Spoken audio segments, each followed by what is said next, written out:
If you're here, if you were able to show up, if you have kids, if you are living life 100 miles an hour, like last night we had a big reception for Preston and Sienna.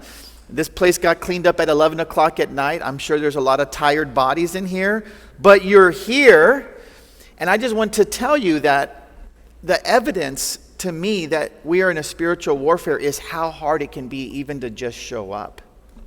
And I thank you for your commitment to God, your desire to praise Him, your desire to put Him in a place of prominence. Being in church is a big deal. It's a big deal.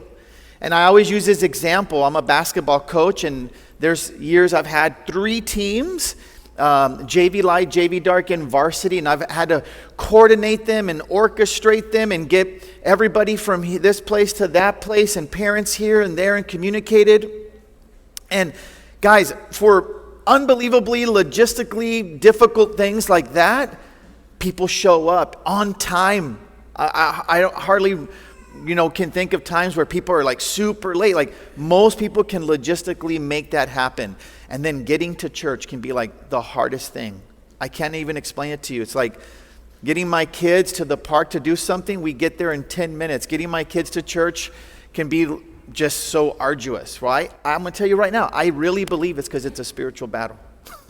Because you can do 100 things super easy, and then when it comes to getting to church, it can be the hardest thing. To be motivated, to want to be here, to have the right frame of mind.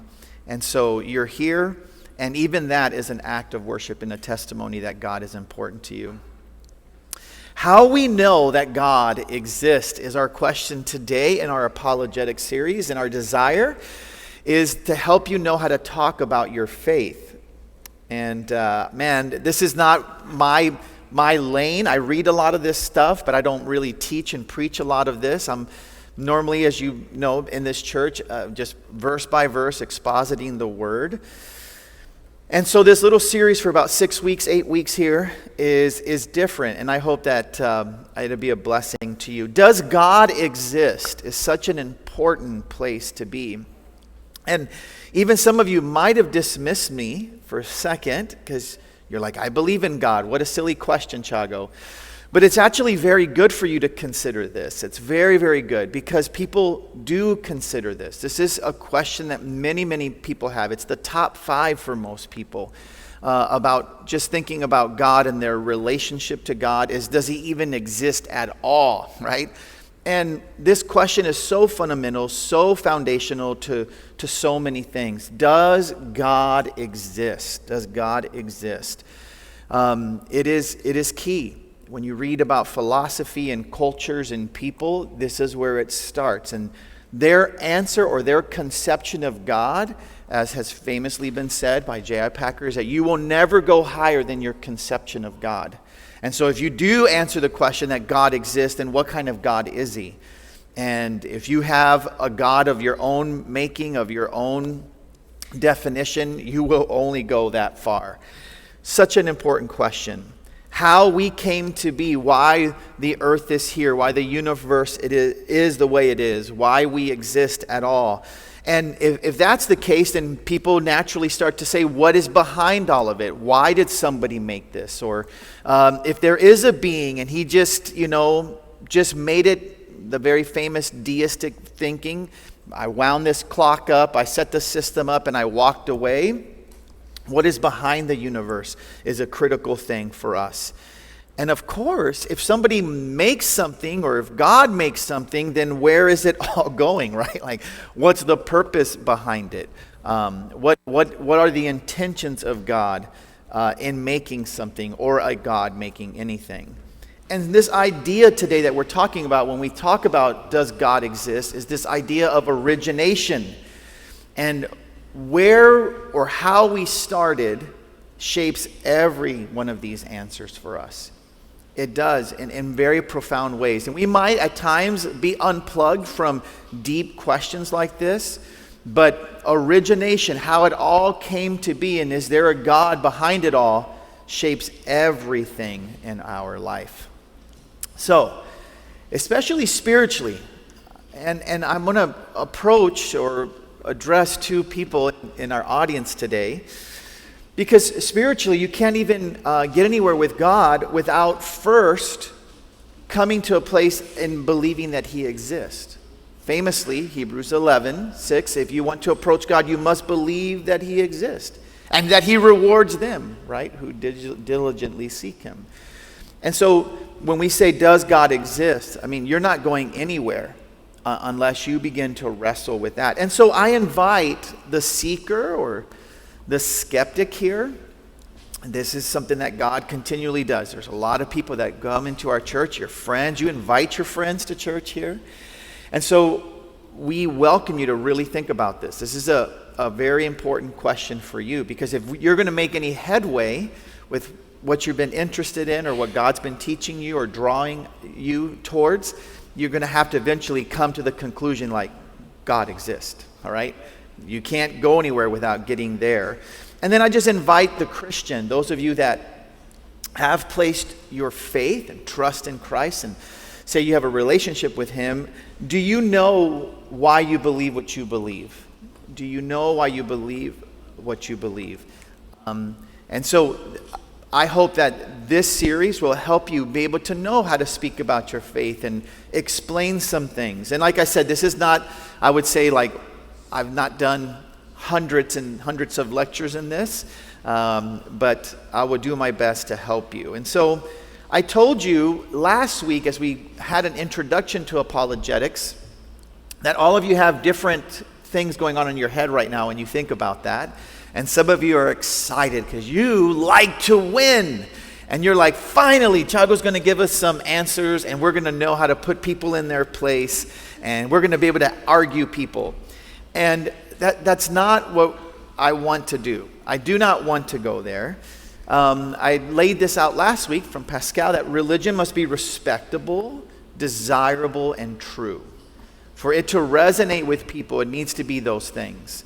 It needs to be respectable. You want to be that kind of person. If I'm associated with this God or this system, it results in loving the poor or being kind to people. And this idea of desirable is the idea of longing. It's like that is the ideal. That is who my Creator is. That is where I've come from, and that's where I want to be. It's a very important piece. It's the piece that I'm going to focus on the most in our series. And then, of course, it needs to be true. I mean, if it's not true, then you can throw all that fanciful description away. So the reason I went here, and you can listen to last week's sermon if it helps you, but no one is solely converted based on reason alone. Nobody. There's nobody in this world that says, I read this formula and boom, there is a God, and this is why I'm going to choose to pursue Christ. Like, nobody does that alone. We're very complicated individuals.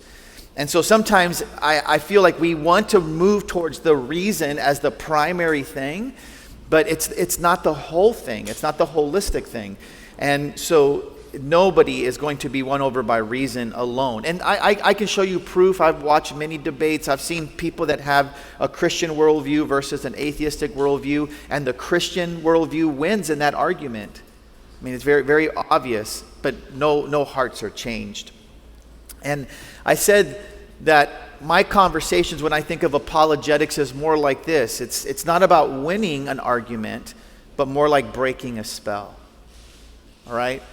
That there's something going on in here that is deeper than just logic, and that is a matter of the will. And C.S. Lewis gives us this idea. You and I have need of the strongest spell that can be found to wake us from the evil enchantment of the worldliness which has been laid upon us for nearly 100 years. Almost our whole education has been directed into silencing the shy, persistent inner voice.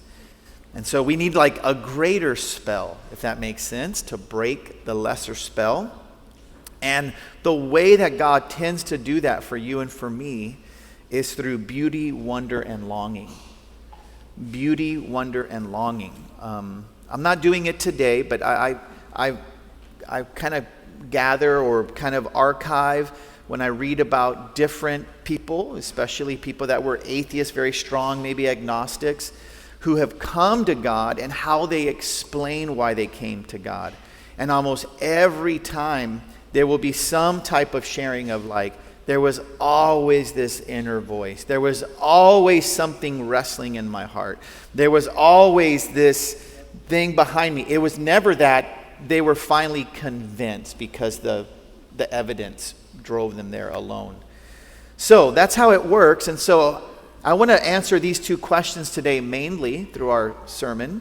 How do we know God exists? How do we know that? And then how do we connect to the knowledge of God? And I'm going to do that mainly in our last point.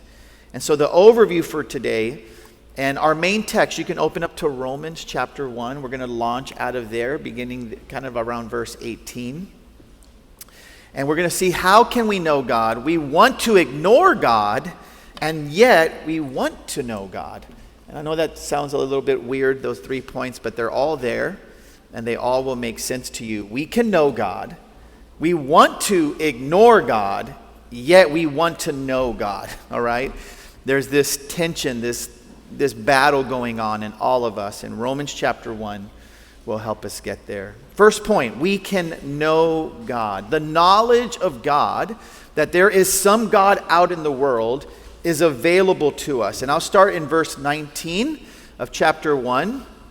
And it says, "For what can be known about God is plain to them, because God has shown it to them. For his invisible attributes, namely his eternal power and divine nature, have been clearly perceived ever since the creation of the world in the things that have been made, so they are without excuse." So this is a very powerful text, one that many of you probably have studied and know. And what you see in here is a claim, or these categories of natural revelation and common experience that reveal God, right? Natural revelation and common experience. For what can be known from God is plain to them, all right? God has shown it to them. And so this is kind of the natural part. And then he talks about invisible parts, because I can't see things that are invisible. And so now he's going to kind of deal with more the common experience that we have for a way for us to know and reveal himself.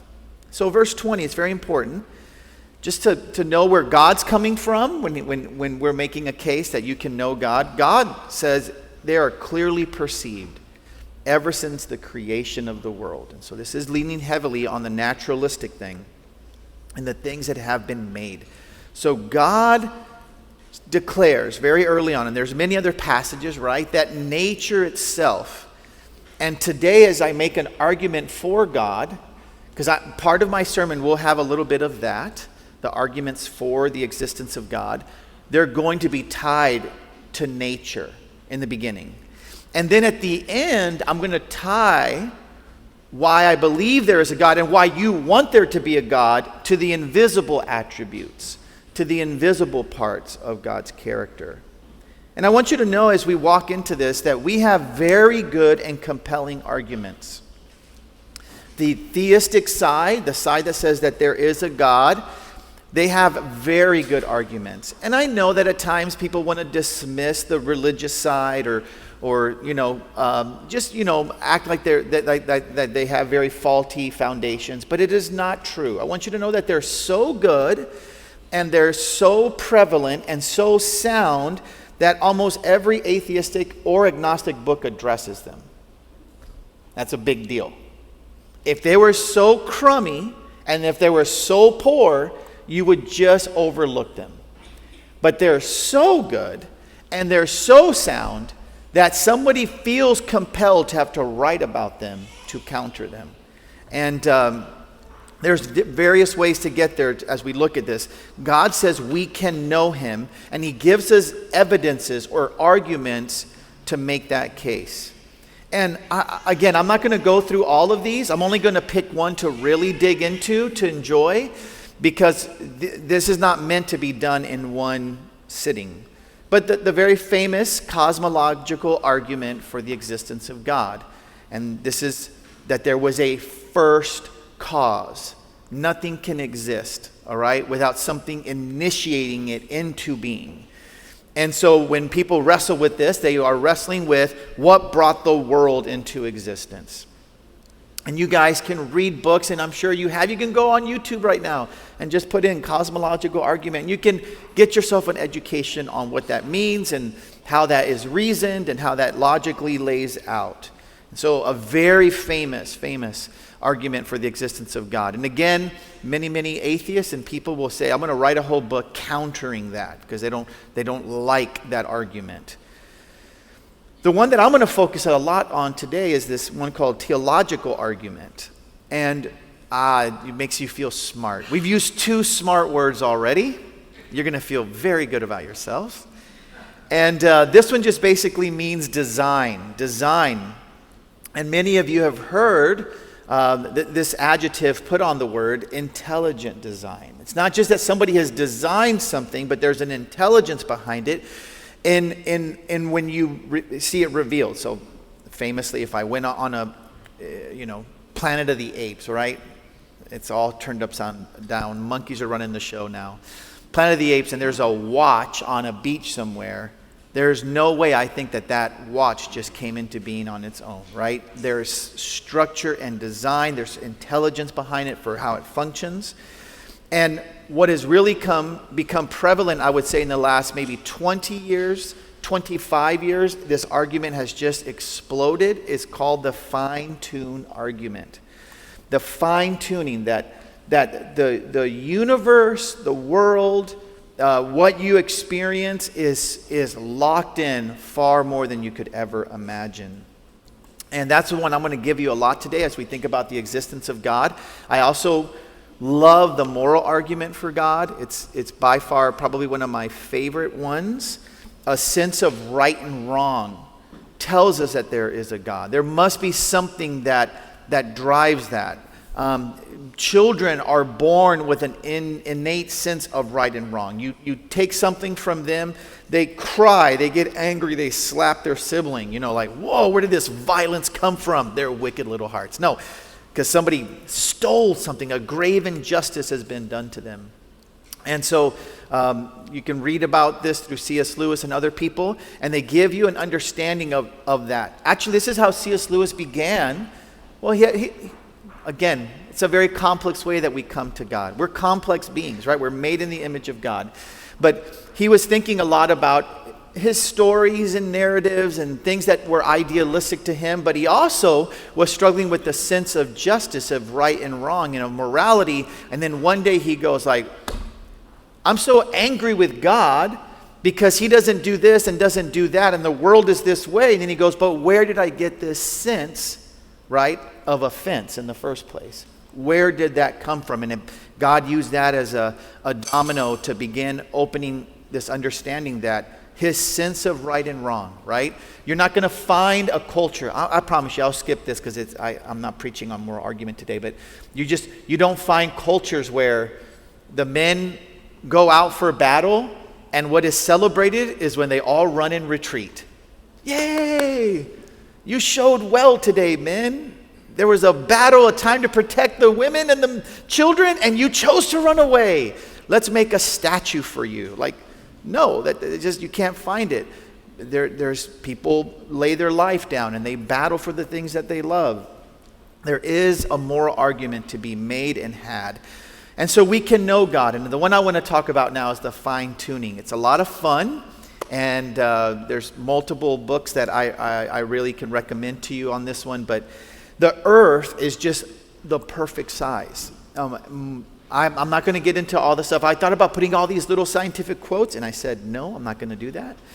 But the earth is a perfect size. If it was any bigger or any smaller, things would not work. Much of the earth would not even have plant life on it. So it is a perfect size. They're like, okay, life exists here. And one of the reasons why is because the earth is perfect in its size. The distance is perfect. And when I say distance, I'm not just talking the sun, all right? There are many other things going on in our solar system that say that the earth is exactly where it needs to be for life to exist. So if we all know that about the sun again, if I was closer to the sun or farther away, we'd all freeze to death or we'd all burn to death. But it's more than that.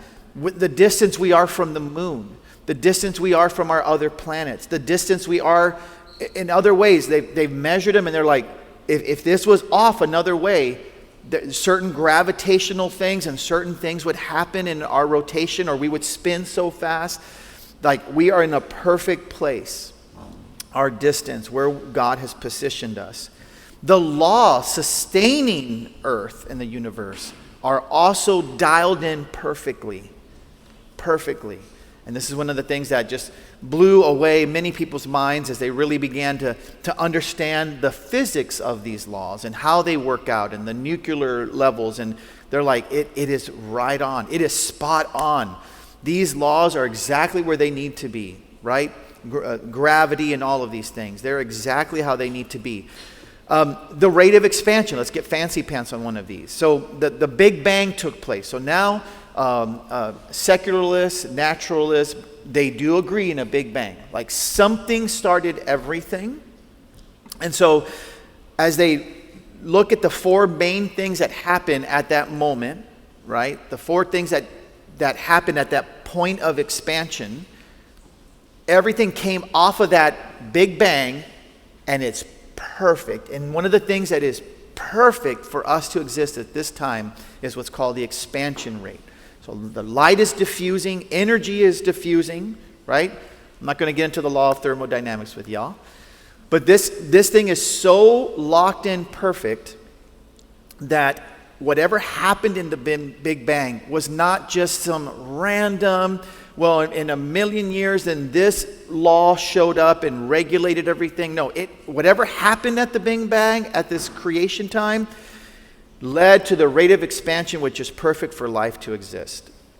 So Hawking concludes when he thinks about this, Stephen Hawking, it would be very difficult to explain why the universe should have begun in just this way. He is not a believer in God.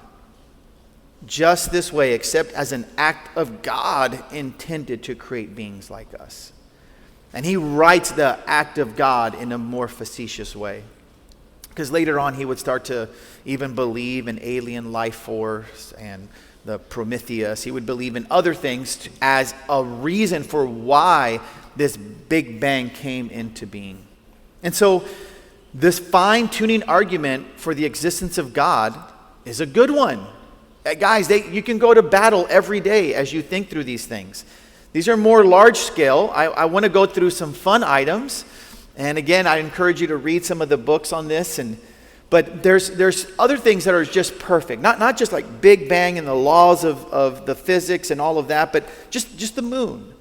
The moon where it's at, our Earth is 8,000 miles in diameter. The moon is 2,000.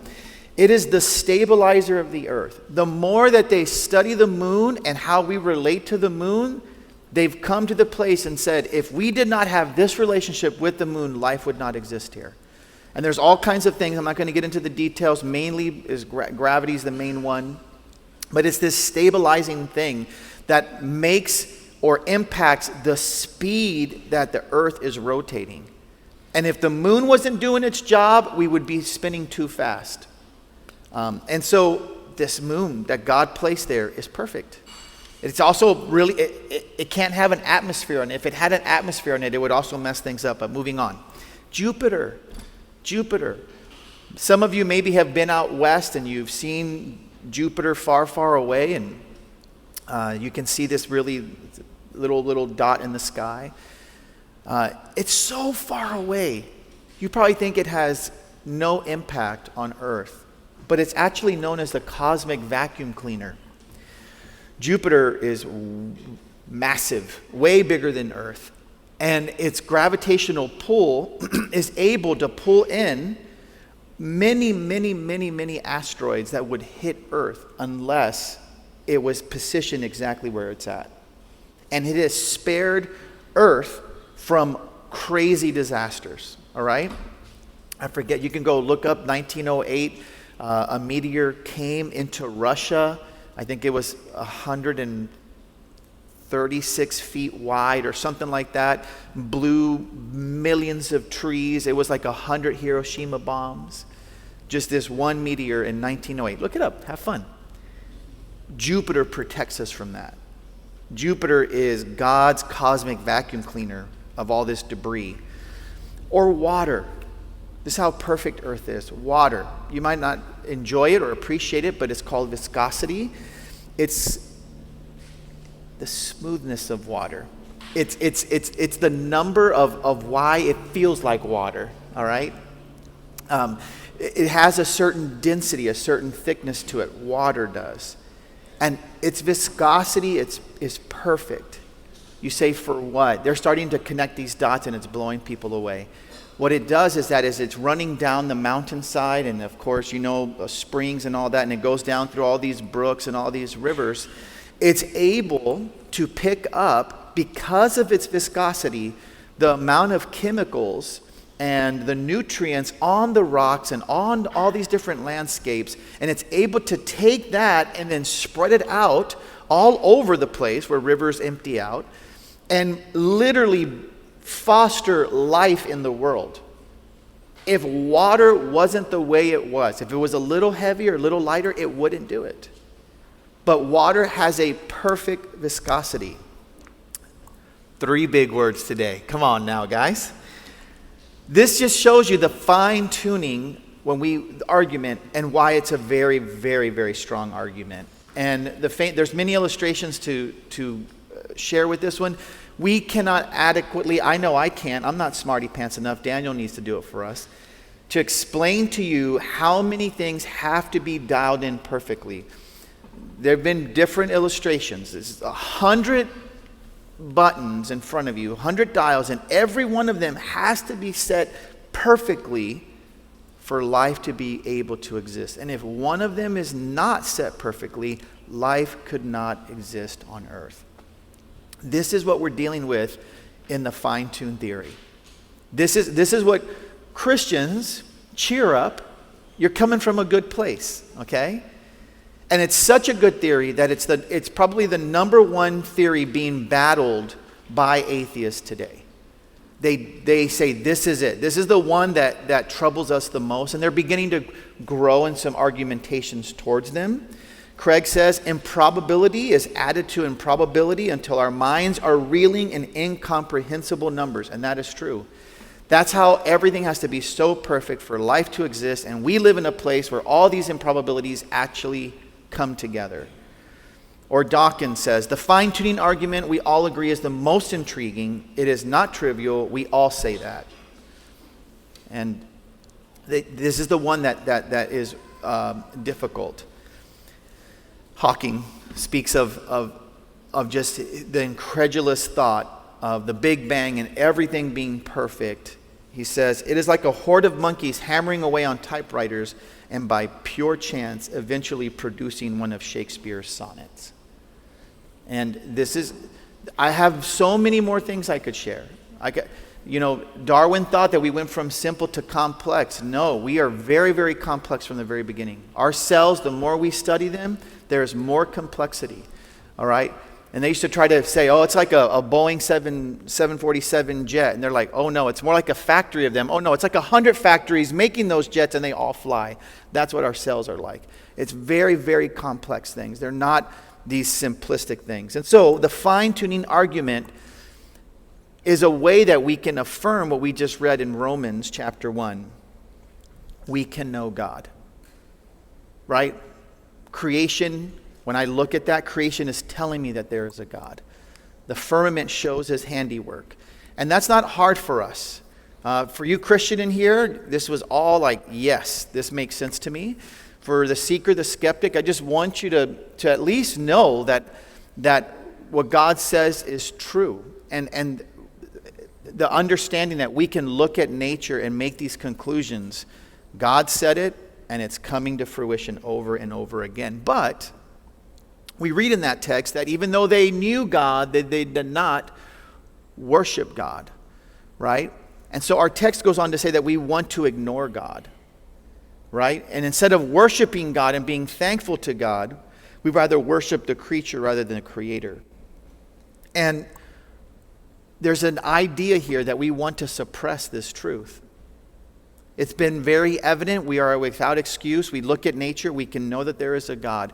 We look at invisible things, point 3, just wait, and know that there must be a God.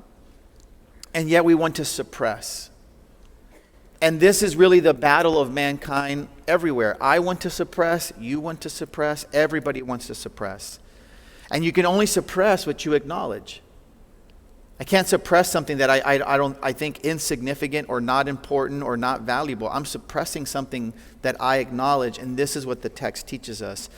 And you can't honestly suppress something unless you, in a sense, have it. So Thomas Schreiner, speaking of this verse, God has stitched into the fabric of the human mind his existence and power, so that they are instinctively recognized when viewing the created world. This is what God has done. And they're instinctive. And you sense them. You know they're there. And so because you have that innate sense in you, what the Bible says is that we suppress that. We don't want to go there. We actually want to go in a different way. And I would say since around 2006, this group called the New Atheists, they're New Atheists, and one of the main reasons they're called New Atheists from the old atheist is that they have this emotionally charged opposition. It's just different. A lot of atheists used to, or whatever they said, right? And we could just hang out and play chess and have difference of opinion. The new atheists are not that way. They are vehement. I mean, they hate religion, all right? They think it's not even a matter of it just being silly or insignificant. They think it's evil. They put morality claims onto it. It was Dawkins.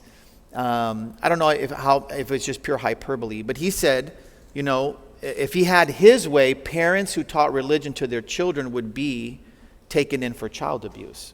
So that shows you just a different attitude, right?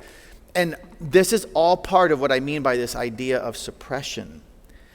We know that God exists. We have that sense of his claim on our life, and yet we suppress it. And the one suppression I want to talk about is this idea of naturalism. Naturalism. Your text says that instead of worshiping the Creator, we rather worship the creation. All right? And so this idea of naturalism is not a new thing. God knew long ago that people would want to go towards naturalism, okay? And if you don't believe that, if you don't believe the God of the Bible, you can believe Fräulein Maria. Nothing comes from nothing. My wife laughs. This is why we're married. This is why we have a happy marriage. No, I'm joking. Nothing comes from nothing. Nothing ever could, right? Even Maria knows that. And there is a sense where people, why do we have a juxtaposition here of naturalism versus what? Theism. Why? Because it's ingrained that that's where we want to head. We want to worship the creation rather than the Creator. And I just want to say that this idea of naturalism is just super broken and super sad. It's not even a great, hopeful, aspirational argument. I'll just play around with you, if you just let me for a second. You and I, in our modern ways, laugh and mock when we think of some tribe of 300 years ago, uneducated, and could you believe it? They worship a tree. They worship these plants. They worship a rock. Ha ha ha ha ha. We think them silly. We think them ignorant. We think them uneducated. We think of them sad. They need growth. They need development, whatever you want to put in there. Because we read the Bible verse and go, oh, they're going to worship the creature rather than the Creator. Okay, this makes sense to us. But guys, naturalism, even today, if I choose to be a secular naturalist, I don't want God to be a part of anything, it also has a very sad and broken position. If you truly believe, and it's very sad, I didn't put all these quotes up from all these atheists, but when you get to like the end of their books and you're starting to read about their final thoughts, where they're taking us and landing the plane, it always ends very sad. It always ends in places where you and I have a sense of like, this is how you're going to end the book? You just made this massive argument to get rid of God and theism, and you're going to end it in a way where, hey, let's just be good. Let's just do the right thing. Why? Because it's a good thing to do. And they kind of end in places where you and I did not expect it. Because if you come from a naturalistic worldview, you come from a place where you have no grounds for goodness. I've always, Kelly Pippert maybe? This naturalist, she wanted to get out into nature. And she was like, I need to get to my roots. I need to be in a place where I can finally be me, get away from modernity, get away from all these religious systems. And she goes out into the woods, and she wrote a very famous book, I think a Pulitzer Prize-winning book. And nature turned on her. She thought nature would make her whole and heal her. And she gets out there, and I think a water bug jumped on a little frog and like put its needle into its head and sucked its brains out or something like that. And she was just staring at it going, wow, nature is cruel. Like when you have all these fanciful things about nature, and we went to Utah, super beautiful, we saw beautiful things. But when you see nature in its groaning state, in its sinful state, like, there's nothing worse than to see a pack of hyenas chase down a little fawn and tear it apart. And you're sitting there going, man, if I just want nothing but nature to rule the day, I don't want that. All right? And this is where this is where naturalism tends to take us into very hopeless positions. And there's just no basis for beauty. And so, yes, naturalism is the instinct of where people go, where you and I go. I want to ignore God. I don't want God in my life. Where are you going to go? You're probably going to go towards naturalism. Okay? But why? I believe the real suppression here is you want autonomy. You want autonomy. You want to be able to do your own thing. This new defensive atheism that I mentioned is some people have said, how can you just define this group? It's just this absence of belief in God. Like this is their number one thing, more than anything. And because they worship the creation rather than the creator, it shows you that they have skin in the game. All of us do.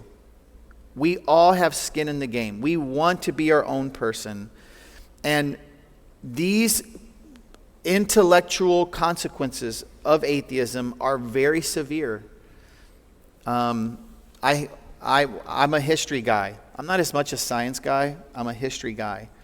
And 110 million people have died in the last 120 years.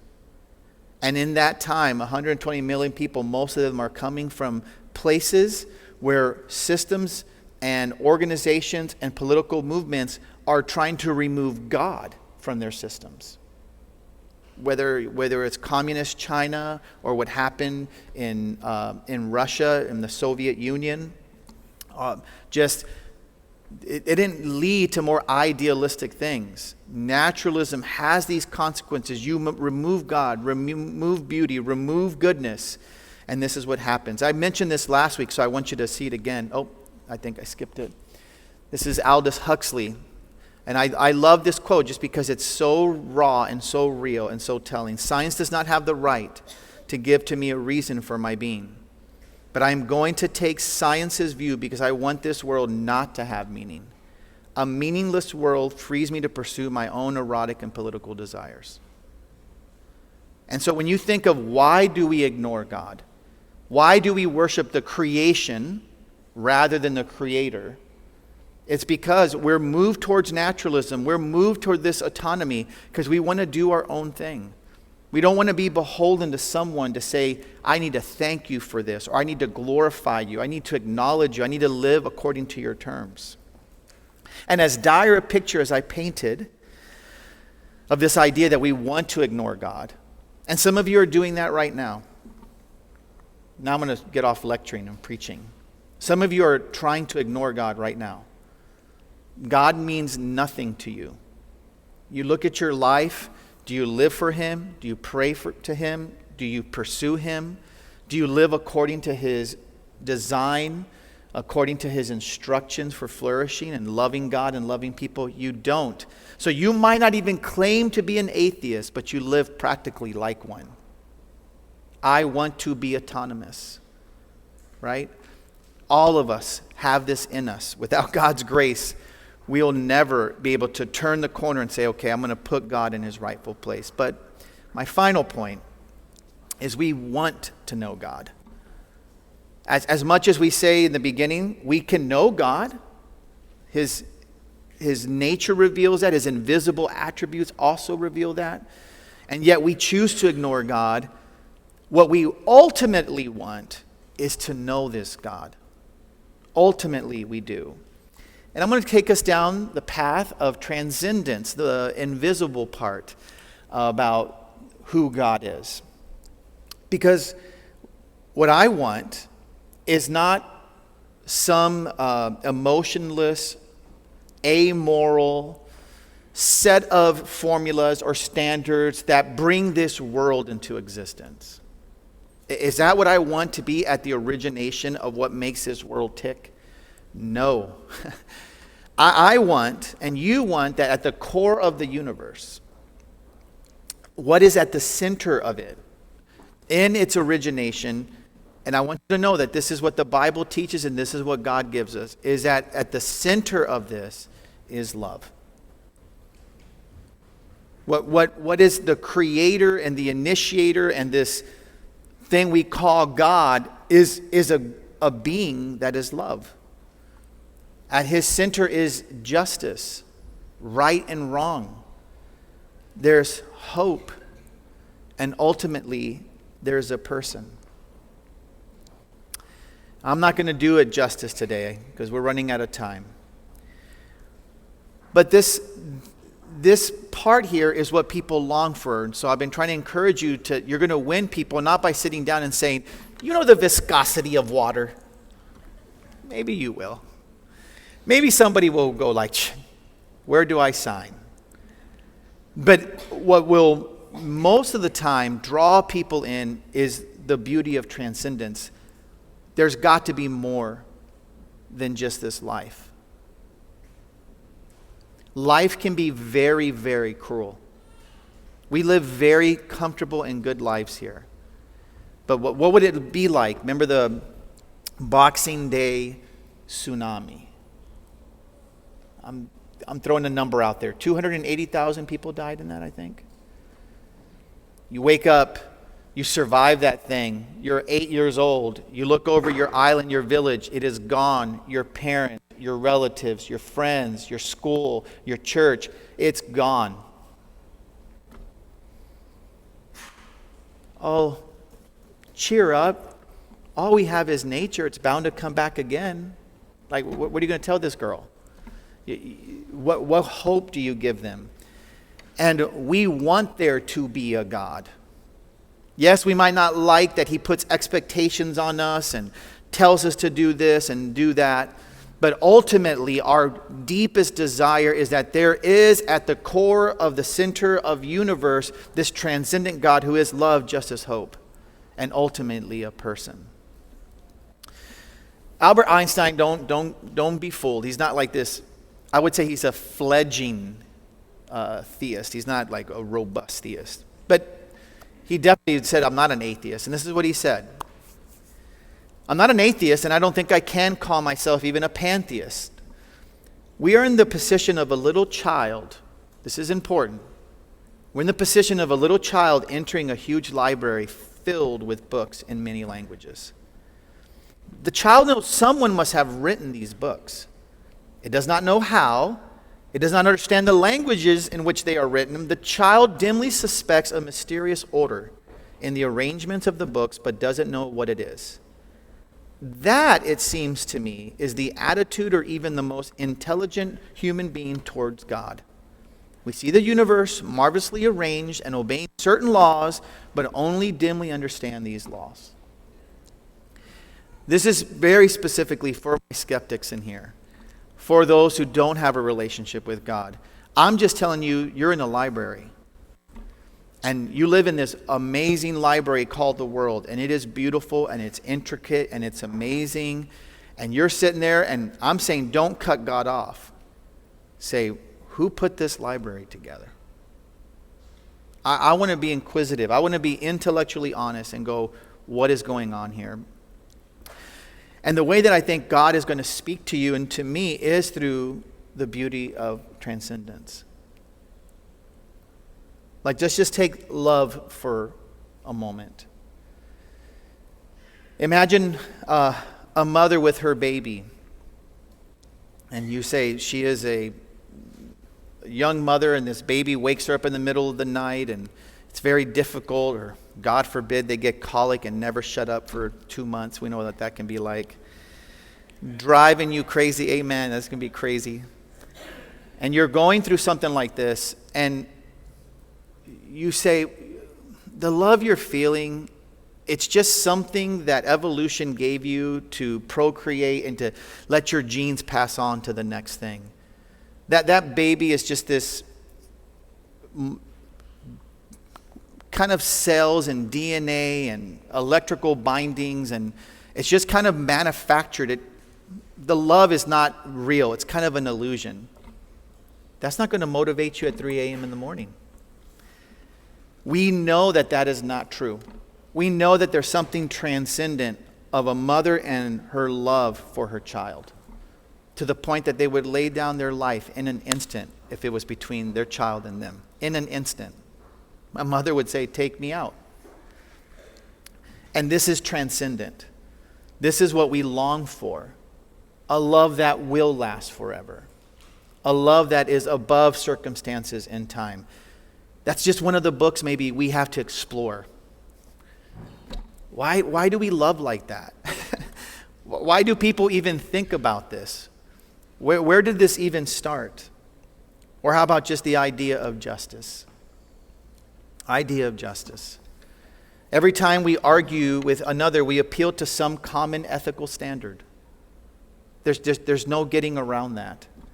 You shouldn't do this. You shouldn't do this. You shouldn't brutalize these people. You shouldn't have apartheid. You shouldn't have racism. You shouldn't do this. And famously, I forget his last name, Jacobson maybe, but he said, like, when you have these arguments about morality, you can always end it, if they are truly a naturalist, says who? Says who? Whoever is the most powerful, strongest, they're the ones that dictate these terms? No.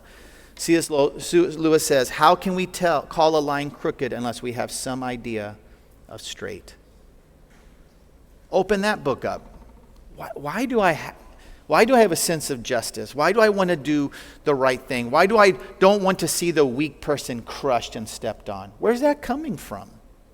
Go grab a book. Read about that. Or even hope. Hope. Where are we going? Where are we headed? What's going to happen? Should we bother? Should we improve? Should we care? I mean, it doesn't matter what it is. If I truly believe in just sheer naturalism, I don't have any hope. The strong will always win. The weakest will get crushed. This is just the way it's going to be. It's inevitable. But why do you have hope? Why can you go through something hard and say there'll be a better tomorrow or a better future? There's something in there. Grab that book, pull it down from the shelf, and get into it. How would you answer the suffering in the world? God has answers. God can give great hope. Grab that book. And at the core of the universe, ultimately, is a person. God is not this inanimate being separated from us, no care for us, no connection for us. That's why I don't like deistic thinking. Like he just wound this up and set it in motion. God cares deeply. And the way that God steps in, though he's transcendent, this person, how does he make himself known? And famously, again, I'm sorry, there's so much of C.S. Lewis in my head right now. It's like, how are you going to know about God? God has to write himself into the story. How would Hamlet ever know about Shakespeare? How? He's acting out the part. He's doing his lines. He's interacting in this world created for him by Shakespeare. How does he know who Shakespeare is, the author? Only if Shakespeare writes himself into the story. Actually happened famously in a different story. Listen, although they knew God, they didn't want to give thanks to him. I don't know, this is like a super practical thing, okay? But just hear me out. Like, it's a person, Chago? You're telling me grab the book off the shelf. I can't understand everything, but there's this person. Yes. I'm just going to tell you a path you can take is gratitude. Like, what does an atheist do on Thanksgiving? But you have an inkling, you have a desire. One of my favorite songs by Andrew Peterson, don't you just want to thank someone? There's something in your heart at times where you're just like, I got to just thank someone. Yeah, you're going to thank God. Because he's a person who really cares. And he has reached out to you and he's spoken to you and he's drawing you and you're seeing manifestations of him through community and through the word and through life. And you say, how do I connect to this? You connect. I just want to tell you, one way is just through gratitude. My appeal to you as you have conversations about your faith, I hope you don't go call your brother-in-law who's an atheist today and say, let me tell you about Jupiter. I don't think we'll win. You can have an argument. You can share some of that and say, look, man, I stand on pretty solid ground. Here's some things that make a case for the theological argument for the existence of God. But I hope that you will learn to make them wish it were true. Make them wish it were true. Like, whatever you're appealing and this is true. And through your life and God making his appeal through you, I want them to wish it were true. Naturalism on its own, I got to fly through this, offers no law, no hope, no meaning. None. They have a very poor argument. And I want you to learn to engage in people's unrest. Again, in the gospel, we have a message for which modern hearts ache. God wrote himself into a story. He brought his son down into our narrative and put flesh on him so we could understand and see and relate to him. He's the exact imprint, the Bible says. Jesus is the exact imprint of the nature of God. How am I going to wrap my head around that? Oh, I'll make him into a baby. I will make him God with you guys and write him in. And he will live a beautiful and perfect life. And you will see in him things that you long for. He did what for his enemies? He said what from the cross? He responded how to the Samaritans? See how Jesus makes you and I long to wish it so. I'm telling you, you're not won to Christ because one day this argument from the Bible came to you and you're like, that's it. I'm casting my whole life on him. He wins you through your longings, through your desires, through these vehicles of seeing the beauty of who he is. And so I end with this: the beauty and the good, we have the greatest one. So please give it away. Give Christ away in every argument, in every debate, in every conversation. You don't have to have the perfect understanding and read all these books and have it all figured out. You just need to share Christ in ways that look like him. And God will do great wonders with that. Let's pray. Father, I just thank you for your word. I thank you as we wrestle with this big topic of the existence of God. I pray, Lord, that you are bringing some answers to people in this room. I pray that they are seeing your beauty, your glory, that they are being convinced that there is a God. And even more than that, that this God has written himself into our story and given us his very Son, who died on a cross to redeem us and was raised from the grave to bring us eventually home with him forever. And so, God, speak in your way at this time to these people. You love them, you care about them, and we just thank you that, God, you have created this world in a sense. I think you've created this entire world just to be this massive illustration of getting us to you, of understanding who you are and of what you want to do with the entire universe. And for that, God, we thank you in Jesus' name. Amen. You know, it's been said it takes... Praise God from whom all blessings flow.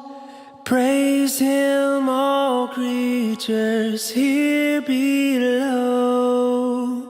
Praise him above, ye heavenly host. Praise Father, Son,